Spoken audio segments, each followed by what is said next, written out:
Halo, selamat pagi pemirsa. Selama 60 menit ke depan kami telah menyiapkan sejumlah informasi menarik. Bersama saya, Sabrina Sila, inilah Buletin Anyus Pagi selengkapnya.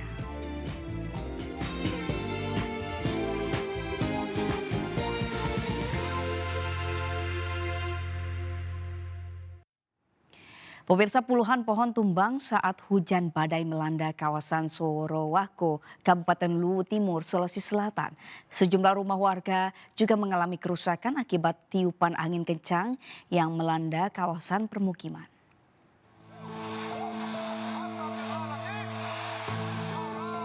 Video amatir warga merekam detik-detik hujan badai yang menumbangkan pohon di area permukiman penduduk. Kondisi ini membuat warga panik dan berlarian untuk menyelamatkan diri. Kencangnya tiupan angin juga menerbangkan sejumlah atap rumah warga. Tidak sedikit pula kaca bangunan yang pecah terkena ranting ataupun benda yang terbang terbawa angin. Bencana hujan badai ini membuat pengendara yang melintas di jalan utama menuju Bandara Sorowako harus ekstra hati-hati karena banyaknya pohon yang menutup badan jalan. Terjadi di mana terjadi hujan deras yang disertai dengan angin kencang dan petir serta badai La Nina yang menyebabkan kerusakan beberapa fasilitas umum dan rumah warga. Pihak PLN melakukan pemadaman listrik di wilayah yang terdampak setelah sebagian kabel rusak dan putus karena tertimpa pohon tumbang. Dari Kota Palopo, Sulawesi Selatan, Nasruddin Rubak, iNews melaporkan.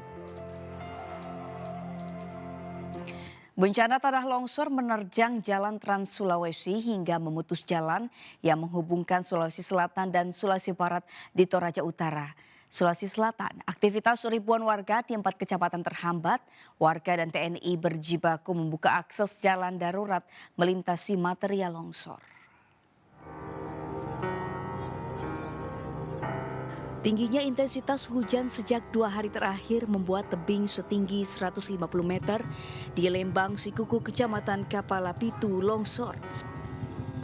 Akibatnya jalan Trans Sulawesi poros Rantai Pawo Rinninggalo lumpuh total. Jalur perekonomian yang sehari-hari digunakan anak sekolah dan warga untuk mengangkut barang dagangan ke Kecamatan Rinninggalo, Kapala Pitu, Awan Rantai Karua, dan Barupu ini tidak bisa dilalui karena jalan tertutup material longsor setebal 3 meter. Jalan Trans Sulawesi yang juga menghubungkan Kabupaten Toraja Utara, Sulawesi Selatan dengan Kabupaten Mamuju, Sulawesi Barat tertutup batu besar. Warga bersama personel TNI berjibaku melakukan pembersihan material longsor dan membuat jalan darurat agar bisa dilalui warga. Akses jalan ini melibatkan 2 kabupaten, Kabupaten Toraja Utara sama Kabupaten Mamuju. Oleh karena itu, kendaraan roda 4 tidak bisa lewat sama sekali. Kendaraan roda 2 karena dibantu sama masyarakat untuk membuka akses jalan sementara. Warga berharap pemerintah daerah melalui Badan Penanggulangan Bencana Daerah Toraja Utara segera menerjunkan alat berat untuk membersihkan material longsor dan mengevakuasi batu besar yang menutup badan jalan. Dari Toraja Utara, Sulawesi Selatan, Jufri, iNews melaporkan. Sebuah truk tangki bermuatan LPG milik Pertamina rusak berat usai menabrak dam truk di Ungaran Barat, Kabupaten Semarang, Jawa Tengah. Kerasnya hantaman membuat truk tangki melintang di badan jalan dan nyaris terguling. Bagian kabin truk tangki bermuatan gas LPG milik Pertamina ini rusak berat usai menabrak sebuah dam truk di Jalan Gatot Subroto, Ungaran Barat, Kabupaten Semarang, Jawa Tengah. Selain mengalami kerusakan parah, badan truk berupa tangki juga melintang di badan jalan dan nyaris terguling. Kecelakaan ini bermula saat truk tangki melaju kencang di jalan yang cukup sepi dari arah Semarang menuju Solo. Saat melintasi lokasi, truk tiba-tiba kehilangan kendali hingga akhirnya menabrak dam truk yang berhenti di depannya. Kerasnya benturan membuat supir truk tangki mengalami luka-luka dan harus dilarikan ke rumah sakit. Diduga kecelakaan terjadi akibat pengemudi truk tangki ugal-ugalan sehingga tak bisa menginjak pada rem saat ada kendaraan lain yang berhenti di depannya. Dia kencang enggak, Mas? Apa remblong mungkin? Remblong? Nggak tahu, remblong apa enggak tahu. Tapi dia bantu. Proses evakuasi tidak berjalan mudah lantaran bodi truk dengan muatan yang berat melintang menutup seluruh badan jalan. Akibat kecelakaan ini, arus lalu lintas dari arah Semarang menuju Solo sempat terganggu karena tidak bisa dilalui kendaraan. Dari Kabupaten Semarang, Jawa Tengah, Lurisa Lulu, iNews melaporkan. Pemirsa, pasca kaburnya 16 tahanan, 4 anggota Polsek Tanah Abang, Jakarta Pusat dikenakan sanksi tegas berupa penempatan khusus selama 14 hari ke depan. Dari hasil pemeriksaan tim audit internal, keempat anggota tersebut telah lalai dengan tidak melaksanakan tugas sesuai standar operasional prosedur.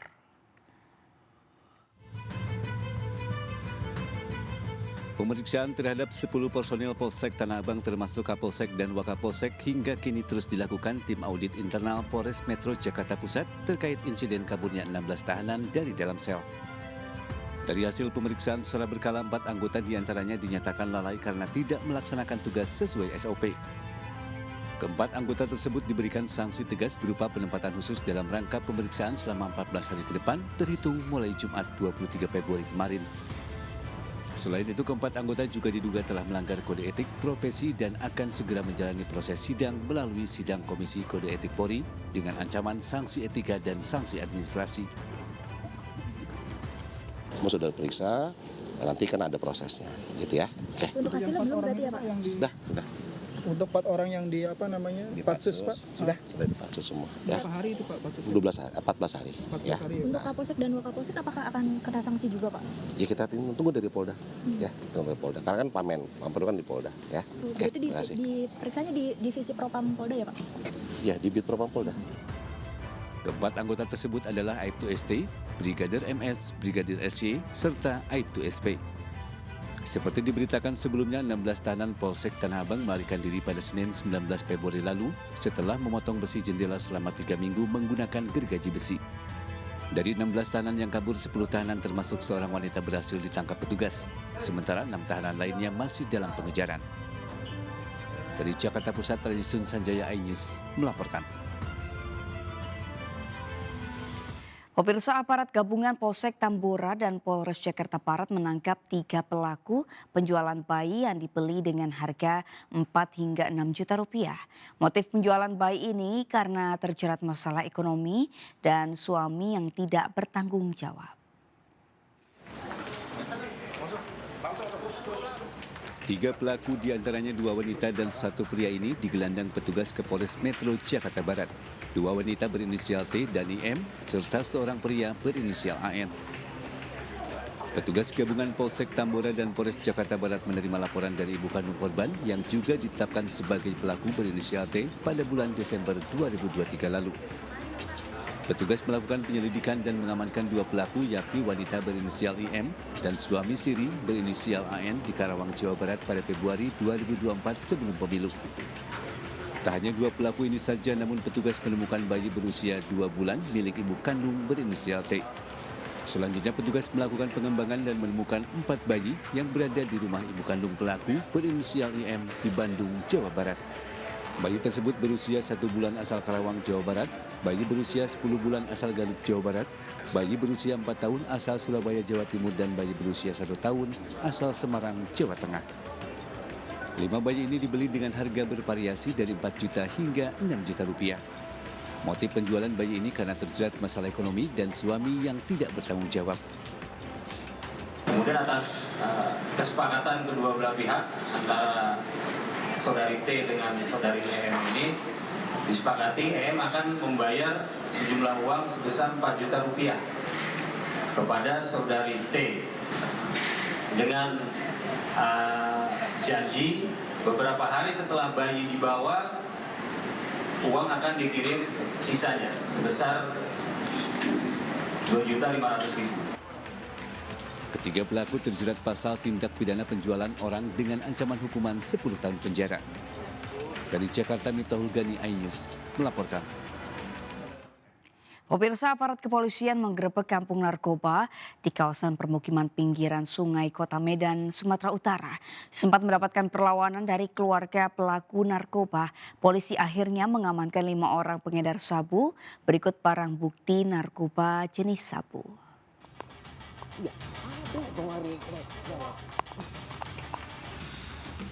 Suasana menegangkan tampak saat petugas Satuan Reserse Narkoba Polrestabes Medan menggerebek masuk ke dalam permukiman padat di Jalan Kelambir 5, Kelurahan Lalang, Kecamatan Medan, Sumatera Utara.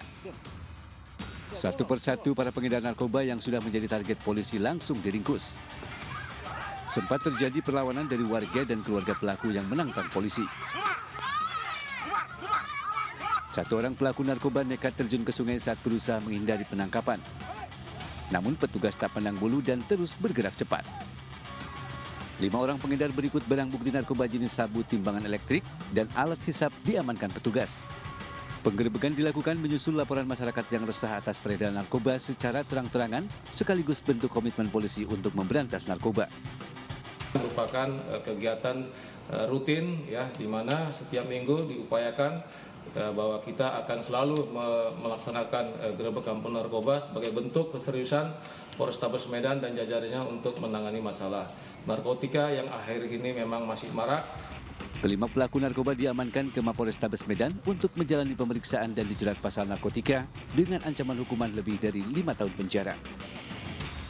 Dari Medan, Sumatera Utara, Adi Palapa Harahap, iNews melaporkan. Pemirsa, operasi pasar yang digelar Pemkot Pasuruan, Jawa Timur diwarnai kericuhan.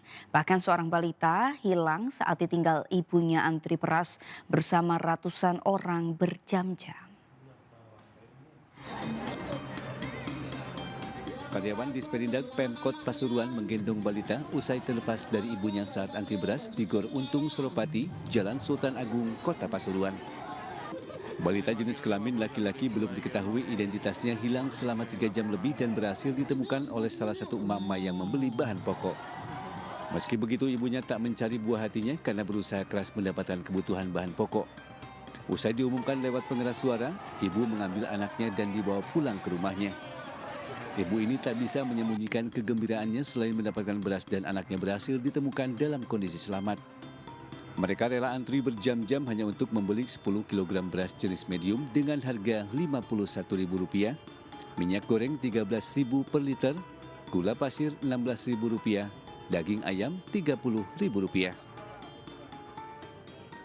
Jam berarti antrinya? 1 jam. 1 jaman. Lama berarti. Kenapa kok rela antri? Buat makan mas, beras mahal soalnya. Beras mahal? Ya. Berapa Bu? 1 kilonya 7. Kalau di sini berapa? Kalau di sini 5 kilonya 51. 51 ya. Sementara operasi pasar Disperindak Kota setempat menyediakan 20 ton beras jenis medium, minyak goreng 240 liter, gula 700 kg, telur 120 kg, dan ayam 300 kg. Hari ini kita juga melakukan operasi pasar lagi dengan tujuan yang sama agar harga-harga itu bisa stabil. Untuk komoditas hari ini yaitu ada beras, kita tentukan 20 ton, ada minyak goreng, ada gula pasir, terus ada telur. Juga di sini disediakan juga ayam potong yang sekarang juga harganya di pasaran sekitar 35 sampai 38 per kilo. Ini di sini dijual 30.000 per kilo. Tujuannya untuk menstabilkan harga beras di pasaran yang terus merangkak naik.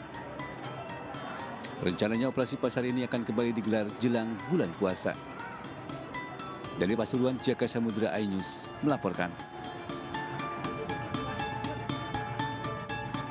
Pemirsa, jumlah korban meninggal akibat demam berdarah di Kabupaten Jombang, Jawa Timur terus bertambah. Sebelumnya ada 4 pasien RSUD Jombang yang meninggal dunia dan kini ada 1 lagi pasien anak yang meninggal dunia.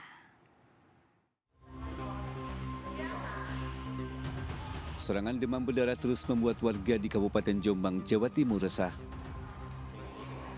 Tak hanya jumlah pasien demam berdarah yang bertambah, namun jumlah korban yang meninggal dunia kini juga bertambah. Setelah sebelumnya ada 4 pasien yang meninggal dunia di bulan Februari 2024, pada Jumat malam ada 1 lagi pasien demam berdarah yang meninggal dunia. Korban kelima yang meninggal dunia berinisial K, 8 tahun, warga Kelurahan Kepanjen, Kecamatan Jombang. Menurut Direktur RSUD Jombang, K masuk ke rumah sakit Jombang pada tanggal 17 Februari lalu dengan kondisi yang sudah memburuk. Meski sudah dimasukkan ke ruang ICU dan diberikan perawatan intensif, kondisi K ternyata tak kunjung membaik. Dan pada Jumat tengah malam tadi, Kak meninggal dunia. Rata-rata memang pasien yang meninggal ketika dibawa ke sini sudah dalam kondisi dengue shock syndrome atau DHF grade 3. Yang pasien ini sudah dirujuk dalam kondisi sudah asites dan efusi pleural, jadi sudah agak berat gitu ya. Dengan bertambahnya jumlah pasien ini untuk persiapan RSUD sendiri pada penambahan bed atau bagaimana? Iya, kalau untuk anak, karena kita kebanyakan pasien demam berdarah ini kan kebanyakan anak, kita nambah 12 bed. Untuk ICU kita total 40. Selainkan di bulan Februari 2024 ini ada 131 pasien demam berdarah yang dirawat di RSUD Jombang. Namun dari jumlah tersebut yang masih menjalani perawatan saat ini hanya tinggal 4 pasien dewasa dan 21 pasien anak.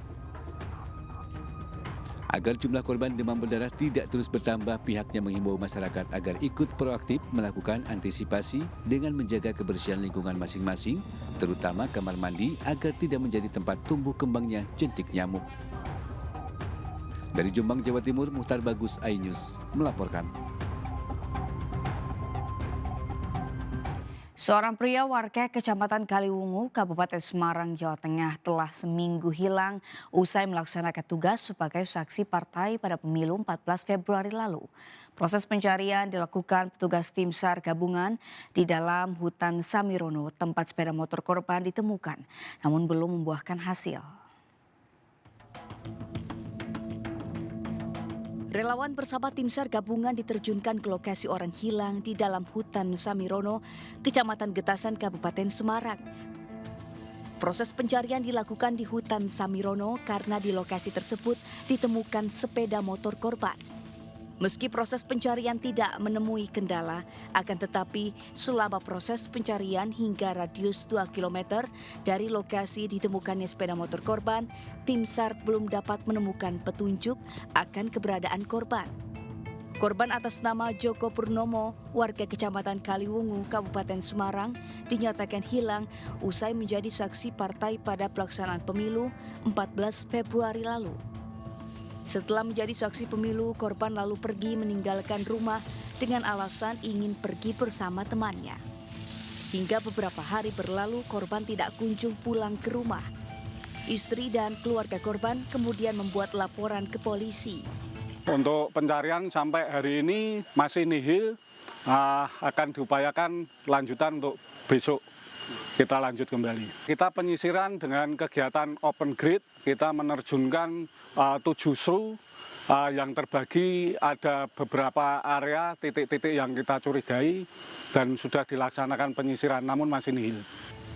Upaya pencarian dengan metode open grid dengan menerjunkan 7 regu akan kembali dilanjutkan hari ini. Tim SAR juga akan melakukan penyisiran dengan membaca rekaman CCTV yang dilintasi korban sebelum menghilang. Dari Kabupaten Semarang, Jawa Tengah, Lurisa, iNews melaporkan. Kericuhan terjadi saat seorang caleg menutup akses jalan warga di Kabupaten Sika, Nusa Tenggara Timur. Diduga caleg kecewa karena tidak mendapatkan suara yang cukup dalam pemilu kali ini. Seorang caleg menutup akses jalan warga di Kelurahan Kota Uneng, Kabupaten Sika, Nusa Tenggara Timur. Menurutnya jalan yang dipakai Kawat Berduri ini merupakan tanah miliknya. Aksi tutup jalan ini mengundang protes warga. Namun aksi protes tidak digubris hingga terjadi ketegangan dan aksi saling adu jotos. Tak terima dengan perlakuan caleg, warga pun membalas dengan memagari jalan di sisi yang lain. Kondisi ini membuat warga sekitar kebingungan dan kesulitan menuju rumahnya masing-masing. Beberapa warga bahkan terpaksa memikul sepeda motor agar bisa melewati jalan yang dipagar. Aksi tutup jalan diduga karena caleg kecewa lantaran tidak mendapat suara yang cukup dalam pemilu kemarin. Hingga kini, pagar berduri masih terpasang di lokasi jalan. Warga berharap jalan kembali dibuka agar tidak menyulitkan dan bisa dilintasi kembali. Dari Sika, Nusa Tenggara Timur, Joni Nura, iNews melaporkan. Proses rekapitulasi pemilu di Kecamatan Ambalau, Kabupaten Sintang, Kalimantan Barat berlangsung ricuh. Kericuhan dipicu kekesalan saksi partai karena protesnya tidak ditanggapi PPK. Sementara di Kota Makassar, Sulawesi Selatan, saksi parpol dan Panwascam bahkan nyaris adu jotos saat rekapitulasi sedang berlangsung. Video amatir merekam detik-detik kericuhan pecah saat sedang berlangsungnya rapat pleno penghitungan suara di Kecamatan Ambalau, Kabupaten Sintang. Terlihat Ketua DPC Gerindra mengambil kotak suara tanpa izin panitia pemilihan karena kesal petugas PKK tidak menanggapi protes dan tetap melanjutkan proses penghitungan suara TPS 1 dan TPS 2 Desa Demel yang diduga terjadi pelanggaran seperti ada warga sudah meninggal namun terdaftar ikut pemilu. Ketua PPK ini tidak ada kompromi. Dia ingin melaksanakan terus pleno itu. Maka saya sendiri yang mengamankan kota itu dan saya serahkan ke pihak kepolisian. Saya tidak ada niat untuk merusak. Kenapa saya yang mengamankan? Saya tidak mau dirusak oleh massa. Di Makassar, keributan sejumlah saksi parpol dengan Panwascam berlangsung saat rekapitulasi di tingkat PPK Kecamatan Panakukang. Beruntung kericuhan dapat dilerai aparat kepolisian yang berjaga di lokasi. Keributan dipicu perbedaan data surat C salinan antara saksi parpol dengan Panwascam meski telah dilakukan penghitungan ulang. Kericuhan reda setelah disepakati penghitungan ulang dengan membuka kotak suara untuk menyinkronkan data saksi parpol dan Panwascam. Hingga kini, proses rekapitulasi suara di Kecamatan Panakukang menyisakan 3 kelurahan. Dari Makassar dan Kabupaten Sintang, Anyus melaporkan. Unjuk rasa mahasiswa di kantor KPUD Polewali Mandar, Sulawesi Barat Sabtu siang diwarnai kericuhan. Puluhan mahasiswa terlibat saling dorong dengan aparat kepolisian. Mahasiswa menuntut KPU mengevaluasi pemilu yang diduga banyak kecurangan. Aksi saling dorong petugas kepolisian dengan mahasiswa terjadi saat puluhan mahasiswa memaksa masuk ke dalam kantor KPU Polewali Mandar. Mahasiswa kecewa lantaran tidak ada komisioner KPU yang menemui mereka untuk menerima aspirasi mahasiswa. Massa memaksa masuk untuk menyisir ruangan namun diadang aparat kepolisian. Kericuhan akhirnya terhenti setelah Ketua KPU Polewali Mandar datang menemui massa. Mahasiswa menyampaikan tuntutan agar KPU mengevaluasi pemungutan suara yang diduga banyak kecurangan. KPU adalah bagaimana persoalan-persoalan kesalahan-kesalahan teknis di lapangan itu diselesaikan secara cepat. Karena jangan sampai terjadi lagi karena sekarang kan sudah terjadi PSI khususnya di Kecamatan Pulau. Setelah mendatangi KPU, puluhan mahasiswa melanjutkan aksinya di depan kantor Bawaslu dengan tuntutan agar Bawaslu menindaklanjuti temuan-temuan dugaan kecurangan sesuai undang-undang. Dari Polewali Mandar, Sulawesi Barat, Huzair Anyus melaporkan. Pemirsa, Wakil Presiden RI ke-10 dan 12 Yusuf Kala mendukung usulan pengguliran hak angket di DPR RI. Sementara Capres nomor urut 1 Anies Baswedan telah bertemu dengan partai pengusungnya membahas pengguliran hak angket guna mengusut dugaan kecurangan pemilu. Wakil Presiden RI ke-10 dan 12 Yusuf Kala mendukung usulan pengguliran hak angket di DPR RI. Menurutnya usulan pengguliran hak angket merupakan hal yang baik untuk menghilangkan dugaan kecurangan. JK pun meminta kepada pihak yang diduga melakukan kecurangan untuk tidak panik jika memang tidak benar. Saya kira dua-duanya baik. Karena sekarang banyak isu bahwa ini ada masalah. Jadi kalau ada angket, kalau memang tidak ada soal kan bagus, mereka menghilangkan kecurigaan. Kita tak usah khawatir. Bagi yang menuntut kalau hasilnya bagaimana, itu kan juga baik. Kita tak usah kita juga apa-apa. Kalau memang tidak ada apa-apa, ya jalan aja, jangan khawatir. Sementara calon presiden nomor urut 1 juga telah bertemu partai pengusungnya mengenai usulan hak angket DPR guna menyelidiki dugaan kecurangan Pilpres 2024. Yang menjadi polemik kan juga penggunaan aplikasi Sirekap gitu. Dan itu dalam aturan juga hanya sebagai alat bantu sebenarnya. Dari Bapak sendiri melihat... Saya setuju dengan surat yang dikirimkan oleh PKS dan dikirimkan oleh PDIP. Sama. Tim Liputan iNews melaporkan. Dukungan untuk hak angket DPR terkait pelaksanaan pemilu yang diduga syarat kecurangan terus menguat. Selain mendukung hak angket, sejumlah elemen masyarakat juga menuntut anggota KPU dan Bawaslu diberhentikan serta dilakukan pemilu ulang. Sejumlah elemen rakyat yang tergabung dalam Aliansi Rakyat Gugat Pemilu 2024 mengeluarkan maklumat sebagai respon atas proses pelaksanaan pemilu yang diduga marak terjadi kecurangan. Kecurangan sudah terindikasi terjadi sejak awal tahapan pemilu dan terjadi secara gamblang. Ironisnya Presiden Joko Widodo tidak mampu menjaga agar pemilu berlangsung netral dan jurdil. Selain menolak pemilu curang, Aliansi Rakyat Gugat Pemilu 2024 juga menuntut anggota KPU dan Bawaslu diberhentikan, serta mendesak DPR menggunakan hak angket. Jadi sudah melebihi daripada kecurangan pemilu pada umumnya. Jadi kami sangat mendukung apapun langkah yang ditempuh oleh kawan-kawan di DPR, oleh wakil-wakil rakyat, baik itu hak angket, interpelasi dan sebagainya. Yang ujungnya pun ketika bermuara pada pemakzulan yang secara konstitusional, kami rakyat sangat mendukung. Di tempat terpisah, sejumlah lembaga masyarakat sipil pemantau pemilu mengungkapkan berbagai dugaan kecurangan pemilu yang menguntungkan salah satu paslon capres-cawapres sudah cukup untuk mengarah ke hak angket oleh DPR. Terlebih lagi masyarakat pendukung hak angket guna menyelidiki dugaan kecurangan pemilu yang dilakukan secara terstruktur, sistematis dan masif. Sehingga tidak ada alasan bagi partai politik untuk mendukung hak angket. Tetapi at least ketika kita menyuarakan bahwa rakyat mendukung hak angket sebagai bagian dari proses politik, sebagai bagian dari langkah hak yang perlu diambil oleh DPR, kita sangat harapkan bahwa partai politik mendengar suara ini, bahwa partai politik percaya bahwa untuk membangun kredibilitas mereka sebagai sebuah mesin politik yang memang bekerja, mereka justru harus menggunakan hak angket ini. Jika nantinya partai politik tidak menjalankan fungsinya untuk melakukan hak angket, Oki menyebut akan muncul desakan dari rakyat dan mahasiswa dengan turun ke jalan.